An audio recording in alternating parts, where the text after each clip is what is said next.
Hello दोस्तों, सदाबहार अवधी गाने में आपका स्वागत है। देवी पचरा।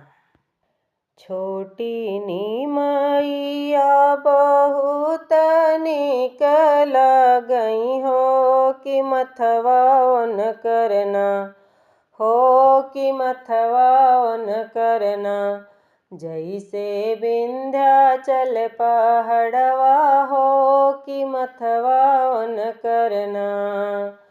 नकिया हउआ जैसे सुगना के ठोरवा हो कि अखियावन करना हो कि अखियावन करना, जैसे आमावा के फकिया हो कि अखियावन करना।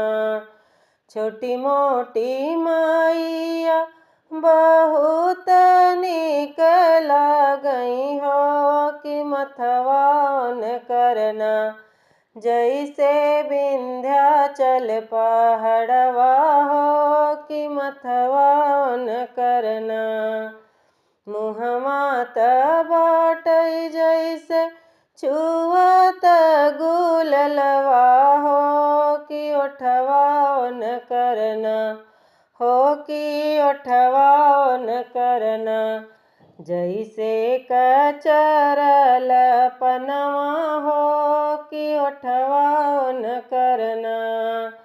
जैसे कचरल पनवा हो कि ओठवावन करना।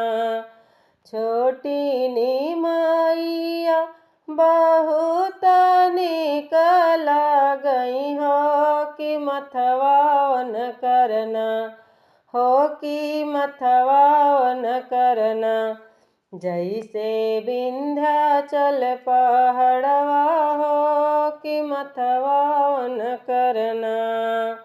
अंगिया त हउआ जैसे सचवा के ढारल हो कि पौआवन करना हो कि पौआवन करना, जैसे कमल के फुलवा हो कि पौआवन करना।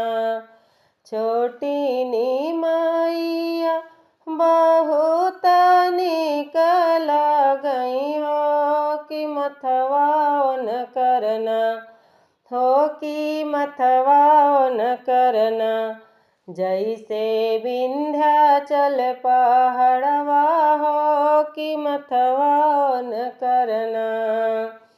केसिया त बाटई जैसे काली हो नगिनिया हो कि गरवावन करना हो कि गरवावन करना, जैसे सुराही के सचवा हो कि गरवावन करना।